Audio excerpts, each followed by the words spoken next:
یہ کہانی ان لوگوں کے لیے ہے جو اپنا ہم سفر بنا دیکھے چن لیتے ہیں۔ علی اور علیزہ دونوں ایک کالج میں پڑھتے تھے۔ وہ دونوں ایک دوسرے سے بہت پیار کرتے تھے۔ کچھ سالوں بعد ان دونوں کی پڑھائی مکمل ہو گئی اور علی اپنے گھر، علیزہ اپنے گھر چلی گئی۔ ایک ہفتے بعد علیزہ کی کال آئی۔ کیا ہوا، کہاں رہتے ہو آج کل؟ فون بھی نہیں کرتے۔ علی بولا، کچھ نہیں، گھر کے کام بہت زیادہ تھے اس لیے فون نہیں کر پایا۔ اور سناؤ، کیا کرتی ہو آج کل؟ سارا دن آپ کو یاد ہی کرتی ہوں، کبھی ملنے ہی آ جاؤ۔ بس یار، گھر کے کام بہت زیادہ ہے اس لیے ٹائم نہیں ملتا۔ چلو کبھی ٹائم ملا تو تمہیں ضرور ملنے آؤں گا۔ ایسے ہی ان دونوں کی بات ہوا کرتی تھی۔ علیزہ علی کو بہت چاہتی تھی پر علی جو ہے اس کے ساتھ ٹائم پاس کر رہا تھا۔ ایک دن علی علیزہ سے ملنے چلا گیا۔ علیزہ علی کو دیکھ کر بہت خوش ہوئی۔ اس نے علی کو بٹھایا، چائے پانی پوچھا اور گپ شپ لگانے لگی۔ کیا ہوا، کہاں رہتے ہو آج کل؟ کبھی ملنے بھی نہیں آتے، نہ کال کرتے ہو۔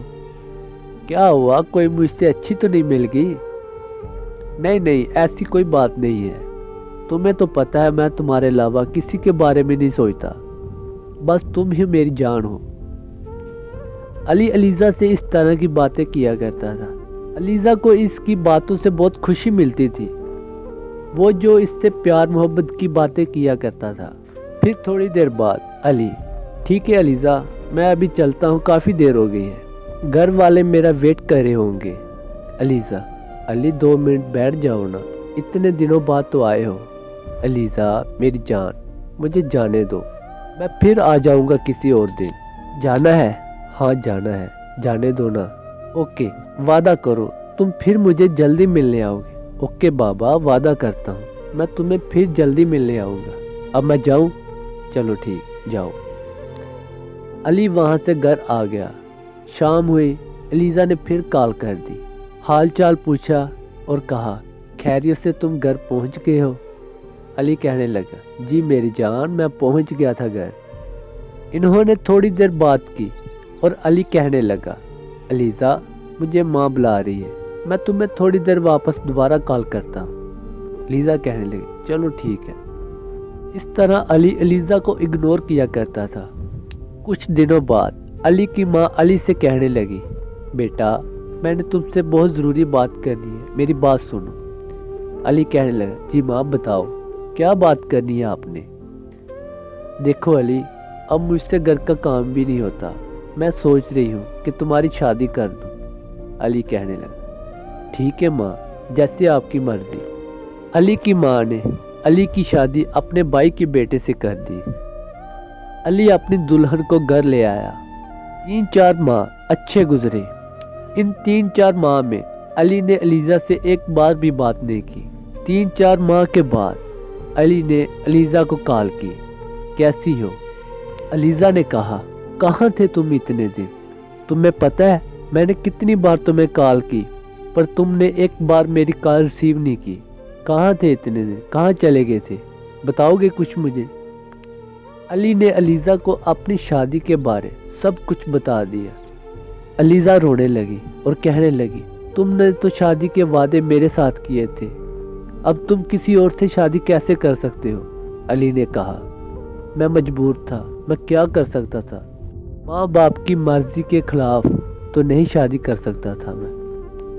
علیزہ نے فون کاٹ دیا اور بہت رونے لگی۔ کچھ دنوں بعد علیزہ نے دوبارہ علی کو کال کی کہ اب تو مجھے ملنے آ جاؤ، کافی دن گزر گئے ہیں، میں نے تمہاری شکل تک نہیں دیکھی، ایک بار تو ملنے آ جاؤ مجھے۔ علی نے سوچا، چلو کوئی بات نہیں، ملنے تو جانا ہے، کیا ہوگا، مل آتا ہوں اس سے بھی۔ علی علیزہ کو ملنے چلا گیا۔ جب وہاں پہنچا تو علیزہ کو علی کو دیکھ کر پہلے جیسے خوشی نہیں محسوس ہوئی، اس سے تو بہت غصہ آ رہا تھا علی پر۔ اس نے علی سے کوئی بات نہیں کی شادی کے متعلق کہ تمہاری شادی کیسے ہوئی، تم نے کیوں کی شادی، تم نے تو میرے ساتھ شادی کرنی تھی۔ چپ رہی۔ تھوڑی دیر بعد علی کہنے لگا، کچھ بولو گی، کیا ہوا تم کو؟ کچھ نہیں، تم بیٹھو یہاں، میں تمہارے لیے کچھ کھانے کو لے کر آتی ہوں۔ علیزہ کمرے میں گئی اور علی کے لیے وہاں سے دودھ لے کر آئی اور علی کو دودھ دیا اور کہا یہ لو پی لو۔ علی دودھ پینے لگا اور تھوڑی ہی دیر بعد علی کے منہ سے خون نکلنا شروع ہو گیا۔ علی نے علیزہ سے کہا کیا ملایا تھا اس دودھ میں؟ علیزہ علی سے کہنے لگی اگر تم میرے نہیں رہے تو میں تمہیں کسی اور کا بھی نہیں ہونے دوں گی، اس لیے میں نے اس دودھ میں زہر ملا کر دیا تمہیں۔ اس طرح علی تھوڑی ہی دیر بعد تڑپ کر مر گیا۔ دوستو یہ انجام ہوتا ہے جب آپ کسی سے وعدے کرتے ہو کہ میں تمہارے لیے چاند تارے بھی توڑ لاؤں گا، یہ کر دوں وہ کر دوں گا، کیونکہ محبت کسی کے ساتھ شیئر نہیں کی جاتی۔ اس طرح علیزہ نے بھی زہر کھا لیا اور مر گئی۔